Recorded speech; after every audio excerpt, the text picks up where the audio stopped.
বিসমিল্লাহির রহমানির রহিম। সম্মানিত বিনিয়োগকারী ভাইয়েরা, আসসালামু আলাইকুম ওয়া রাহমাতুল্লাহি ওয়া বারাকাতুহু। আজকে 25 আগস্ট 2025। আজকে আমরা চার পাঁচ দিন পর প্রায় আমি আজকে আপনাদের সামনে লাইভে এসেছি। আমার কিছু বক্তব্য আপনাদের সামনে তুলে ধরার। আমি আসলে এতদিন সময় পাইনি, তাই আপনার সাথে কথা বলতে পারিনি। আজকে গতকালকে আমি মার্কেট অবজারভেশন করেছি। মাশাআল্লাহ, মার্কেট কালকে 1200 কোটি টাকা লেনদেন হয়েছে। এটা অবশ্যই একটা ইতিবাচক দিক। এবং আজকে প্রথম 2 ঘন্টা অর্থাৎ 10টা থেকে 12টার ভিতরে 580 কোটি টাকা লেনদেন হয়েছে। আজকেও ধারণা করা যাচ্ছে 1200 কোটি টাকা যেতে না পারলেও 1200 কোটি টাকার কাছাকাছি লেনদেন পৌঁছাবে এবং 200-র উপরে গেইন আছে আজকেও বাজার। কিন্তু মূল কথাটা যেটা হচ্ছে সেটা হচ্ছে শেয়ারের ধারাবাহিকতাটা ধরে রাখতে পারছে। যেমন গতকালকে টেকনো ড্রাগ বেড়েছিল, বিভিন্ন ওষুধ কোম্পানিগুলো বেড়েছিল, মোটামুটি রেট ধরে রেখেছিল। আজকে কিন্তু মাইনাস হচ্ছে। বিকন ফার্মা কয়েকটা ব্যতিক্রম বাদ, ডমিনিজ স্টিল আজকে ম্যানেজ করতেছে, অন্যান্য আরো অনেকগুলো শেয়ার ম্যানেজ করতেছে। আবার অন্য আর কতগুলো গতকালকে মাইনাস করেছিল, ওখান থেকে আজকে আবার কতগুলো প্লাস হয়ে যাচ্ছে। এই যে মাইনাসের প্লাসের খেলার মধ্যে শেয়ারগুলো কেন জানি একই জায়গায় থেকে যাচ্ছে। আজকে ইতিমধ্যে 33 পয়েন্ট প্লাস দেখাচ্ছে মার্কেট। আমরা আশাবাদী মার্কেট এখান থেকে আবারও চাঙ্গাবাব টানা পতনের পর সপ্তাহের প্রথম দিন থেকে যে একটা সূচকের পজিটিভ ধারা, গতকালকে 14 পয়েন্ট প্লাস ছিল, আজকে এখনো পর্যন্ত 33 পয়েন্ট আমরা প্লাস দেখছি। আমরা আশা করব ধারাবাহিকতাটা ধরে রাখতে পারব।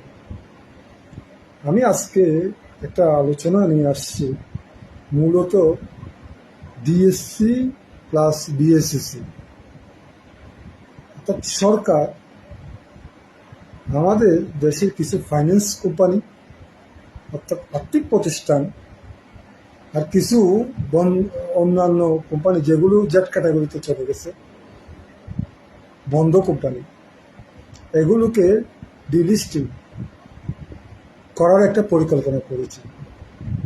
সাথে গতকালকে নিউজে দেখলাম যে মার্জিন ঋণের একটা খসড়া অনুমোদন দিয়েছে। আমি আজকে একটা বিষয় নিয়ে আলোচনা করি। প্রথম কথা হচ্ছে, যেই প্রিমিয়ার লিজিং, যেই ইন্টারন্যাশনাল লিজিং, যেই জিএসবি ফাইন্যান্স, যেই বিআইএফসি, যেই প্রাইম ফাইন্যান্স, এরকম যে কোম্পানিগুলো 99% ঋণে কারারি হয়ে গেছে, তাদেরকে ডিলিস্টিং করবে। বেশ ভালো কথা। প্রিফার্স্ট লিজিং, এগুলো যে ডিলিস্টিং করবেন, আপনারা কি একবারও ভেবে দেখেছেন এগুলোতে বিনিয়োগকারীদের বিনিয়োগ রয়েছে? আপনারা কোন পদ্ধতিতে এগুলো ডিলিস্টিং করবেন সেটা তো আপনারা মানুষের কাছে, বিনিয়োগকারীদের কাছে ক্লিয়ার করেননি। আপনাদের মনের মতো একটা ডিসিশন মনে আসছে, আপনারা হুট করে নিয়ে নিলেন, সেটাতে বাজার থেকে টাকা নিয়ে গেল, সেখানে যে বিনিয়োগকারীদের বিনিয়োগ রয়েছে, আপনারা বিনিয়োগকারীদের জন্য কি চিন্তা করেছেন, কি ভেবেছেন? আমাদের বাংলাদেশ ক্যাপিটাল ইনভেস্টমেন্ট অ্যাসোসিয়েশন একটা সাংবাদিক সম্মেলন ডেকেছে, সাংবাদিকদেরকে চিঠি ইস্যু করেছে। বিশেষ করে এই যে মার্জিন ঋণের খসড়ার অনুমোদন যেটা দিয়েছে সেটার বিষয়ে, এবং এই যে ডিলিস্টিং এর যে সিদ্ধান্তটা, এই দুটার বিষয়ে সাংবাদিক সম্মেলন করবে বিনিয়োগকারীদের সংগঠন। এর আগেও কিন্তু বিনিয়োগকারীরা কাফন মিছিল থেকে কোনো কিছু বাকি রাখি নেই। সরকার একটা দাবিও পূরণ করেনি। বাজার এখন ভালোর দিকে যাওয়ার যেহেতু উপক্রম হয়েছে, আপনারা এই যে সিদ্ধান্তটা নিয়েছেন সেটা কাউকে ক্লিয়ার না করে বাজারটাকে আবারও আপনারা ক্ষতিগ্রস্ত করার একটা ফায়তারা করছেন। বিশেষ করে রাশেদ মাকসুদ, আবু আহমেদ, মুমিনুল ইসলাম, এরা এরা অর্থ উপদেষ্টা সালাউদ্দিন আহমেদকে নিয়ে, বাংলাদেশ ব্যাংকের গভর্নর এস মুনসুরকে নিয়ে একটা আবার নতুন করে খেলা শুরু করেছে। কেন রে ভাই? আপনি বিনিয়োগকারীদের স্বার্থ আগে দেখতে হবে।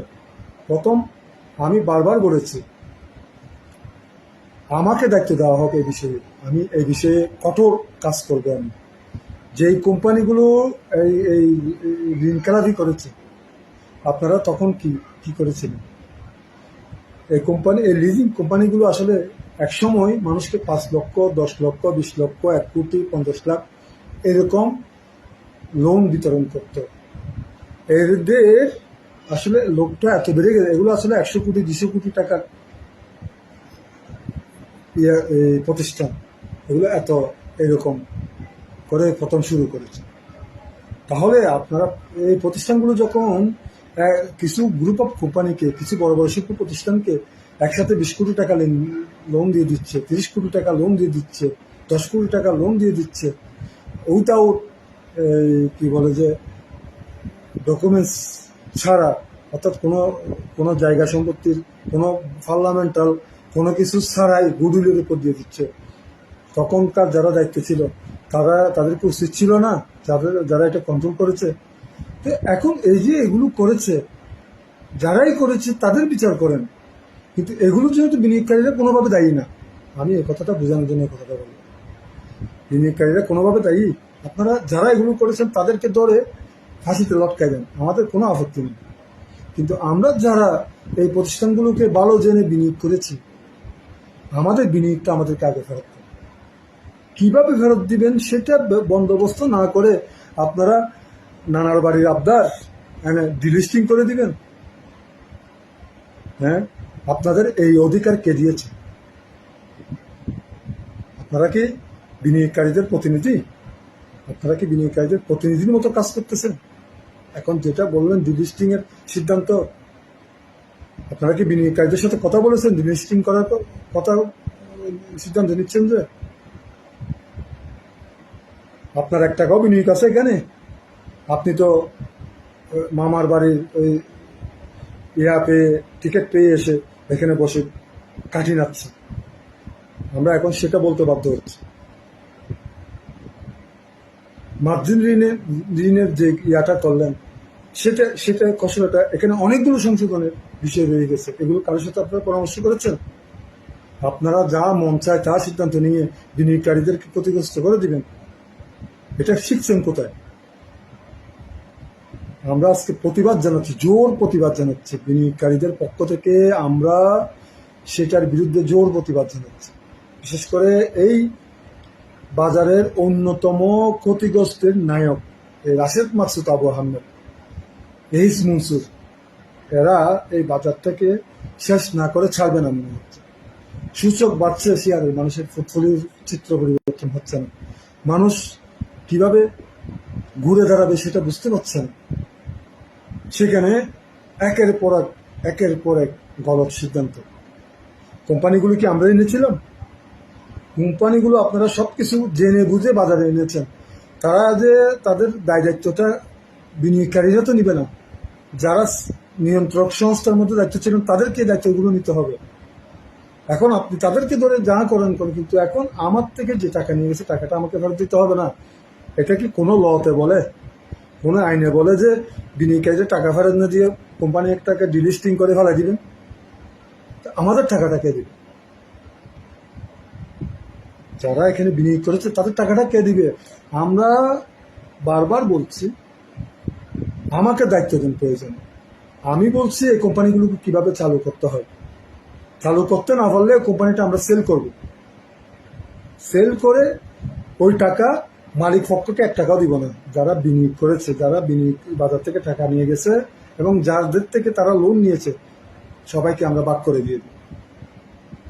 হ্যাঁ, আমি তো সেটা কুলাচ্ছেন আপনাদের।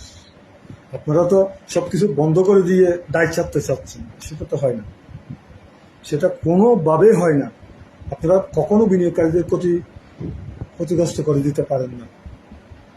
আমরা আবারও প্রতিবাদ জানাচ্ছি। সেটা বাজারের একটা ধারাবাহিকতা যখন আসার বিনিয়োগকারীরা বিনিয়োগ আগ্রহী হয়ে উঠছে, সেই মুহূর্তে আপনারা এ ধরনের গলত সিদ্ধান্ত নেবেন সেটা আমরা আশা করিনি। আমরা এটা আপনারা সেখান থেকে সরে আসার উদাত্ত আহ্বান জানাচ্ছি। আপনাদের সামনে 3টা উপায় আমি বলে দিচ্ছি। 1 নম্বর উপায়, আপনারা এই কোম্পানিগুলোকে রানিং আনতে হবে, ব্যবসায়ী রানিং করতে হবে। তাদের যে লোনগুলো নিয়েছে যারা, তাদেরকে তাদের কি সম্পত্তি আছে, তাদের কি আছে, এগুলো আইনগতভাবে যেন মাস 2-3 মাস যেন আইনি প্রসেসের মধ্যে ল্যান্ড দিতে না পারে, সেরকমভাবে ওগুলো আইনে বলা আছে। আমি জানি ব্যাংকিং ল আইনে বলা আছে, একজন ব্যক্তি যদি লোন নেয়, তার ওই লোনের যদি কোনো গ্যারান্টার নাও থাকে, ওই ব্যক্তির ওয়ারিশ কিন্তু, যেহেতু ওই ব্যক্তির সম্পত্তির মালিক হয়, তা ওই ব্যক্তির যদি ছেলে মেয়ের যদি সম্পত্তি থাকে, শ্বশুর শাশুড়ির যদি সম্পত্তি থাকে, মা বাবার সম্পত্তি থাকে, ওই ব্যক্তির ওর ছেলে সন্তানের যদি সম্পত্তি থাকে, ওখান থেকে ওগুলো দিয়ে বিক্রি করে ওগুলো ওই প্রতিষ্ঠান ওগুলো দাবি রাখতে পারবে এবং আইনগতভাবে ওই প্রতিষ্ঠানগুলো ওগুলো বিক্রি করে টাকা আদায় করতে পারবে। ব্যাংকিং লর মধ্যে এই জিনিসটা আছে, কিন্তু আইনের ফাঁক করে এরা সবাই মামলা করে। আপনারা সেগুলো করেন না, ওকে সাপোর্ট ওটা দেন না, ওটা না দিয়ে আপনারা গোড়া দিয়ে গাছটা কেটে দিচ্ছেন। এটা কি সমাধান? 2 নম্বর সমাধান, আপনারা বন্ধ করতে চাচ্ছেন, ডিলিস্টিং করতে চাচ্ছেন, আমাদের কোনো আপত্তি নেই। আপনারা যারা ওই প্রতিষ্ঠানে বিনিয়োগ আছে, যে শেয়ার হোল্ডাররা ওই প্রতিষ্ঠানে বিনিয়োগ করেছে, আগে তাদের টাকাটা ফেরত দেন, ফেরত দিয়ে আপনারা ডিলিস্টিং করে দেন, আমাদের কোনো আপত্তি নেই।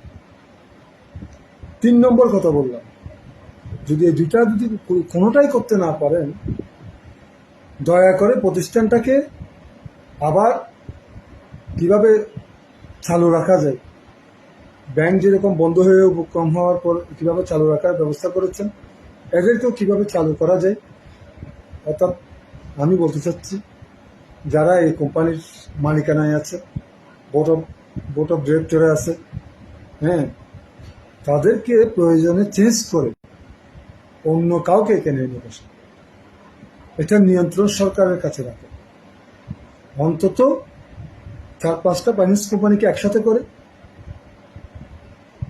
ব্যাংকের মতো ওদেরকে বাঁচিয়ে রাখেন, যেন বিনিয়োগকারী ক্ষতিগ্রস্ত না হয়। যদি না পারে, আমার কাছে 3টা উপায় আপনাদেরকে আমি বলেছি। এছাড়া আপনাদের যদি কোনো সিদ্ধান্ত আপনারা নেন, সেটা হবে আত্মঘাতী সিদ্ধান্ত, সেটার জন্য সম্পূর্ণ দায়ী হবেন আপনারা। আপনারা এইভাবে বন্ধ করতে পারেন না।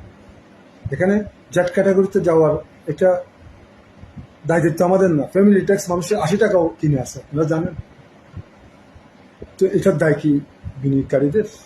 বিনিয়োগকারীরা আপনারা যাচাই বাছাই করে সবকিছু অ্যাপ্রুভেল দিয়ে বাজার থেকে টাকা নেওয়ার সুযোগ করে দিয়েছেন, বিদায় বিনিয়োগকারীরা ওখানে টাকা ইনভেস্ট করেছে ওই প্রতিষ্ঠানে। এখন ওই প্রতিষ্ঠান যদি 10 লক্ষ টাকা, এদের যে একটা নির্দিষ্ট থিওরি ছিল, 5 লক্ষ, 10 লক্ষ, 20 লক্ষ, 50 লক্ষ এভাবে লোন দিত, 100 জনকে একটা ফাইন্যান্স কোম্পানি 200 জনকে লোন দিত, তারা এক পর্যায়ে যায় 20-30 জনের ভিতর সীমাবদ্ধ হয়ে গেছে। এক প্রতিষ্ঠানকে 10 কোটি, 20 কোটি, 30 কোটি টাকা লোন দিয়ে তারা এই 10-12টা 20-50 জন, 100 জন বিনিয়োগকারীর মধ্যে সীমাবদ্ধ হয়ে তারা গাড়ি বাড়ি নিয়ে আরামায়েশ করতেছে, এরা টাকাগুলোকে মারি দিচ্ছে, এ টাকা আদায় হচ্ছে না। এগুলো দায়ী হতে ম্যানেজমেন্ট, আমরা এগুলো জানি। সুতরাং যে যেভাবেই করুক, কথা হচ্ছে একটাই, ডিলিস্টিং করার আগে আপনারা বিনিয়োগকারীদের টাকা ফেরত দিন, অন্যথায় আপনাদের উপর আমরা কঠোর প্রতিবাদে নামতে বাধ্য হব। আমরা আজকে আমাদের ক্যাপিটাল ইনভেস্টমেন্ট অ্যাসোসিয়েশন ঘোষণা দিয়েছে যে সাংবাদিক দলের সিটু ইস্যু করা হয়েছে। সুতরাং আমরা বিনিয়োগকারী যারা, আমরা সবাইকে ঐক্যবদ্ধ থাকতে হবে। আমরা ক্ষতিগ্রস্ত, এই সরকার আমাদেরকে প্রচন্ড ক্ষতিগ্রস্ত, পূর্ববর্তী সরকার যতটুকু না ক্ষতি করেছে, বর্তমান সরকার শেয়ার মার্কেটকে তার থেকে বেশি ক্ষতিগ্রস্ত করে দিয়েছে, এতগুলো কোম্পানিকে যেতে পাঠাচ্ছে। জানি না, অনেকগুলো ব্যাংকে ডিভিডেন্ড দিতে দেয়নি এই বাংলাদেশ ব্যাংক। এগুলো সব তাদের রং ডিসিশন। সুতরাং আমরা আশা করব কোনো রং ডিসিশনে না গিয়ে বিনিয়োগকারীদের সাথে পরামর্শ করে সিদ্ধান্ত আসেন।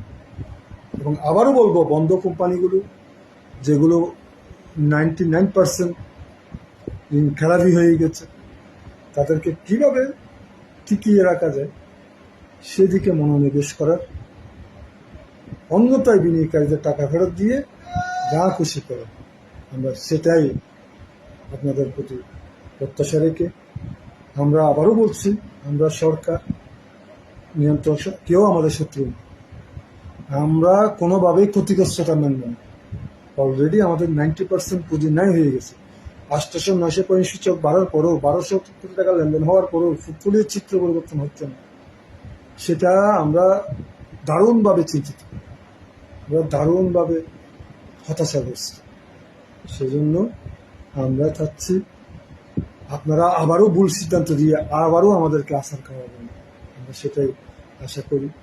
আবারও আপনাদেরকে বলবো, আপনারা ভেবে চিন্তে সিদ্ধান্তে যাবেন, সেই প্রত্যাশায় আজকের আমার লাইভ আমি এখানে দিতে চাচ্ছি। আসসালামু আলাইকুম রহমতুল্লাহি ওয়া বারাকাতুহু।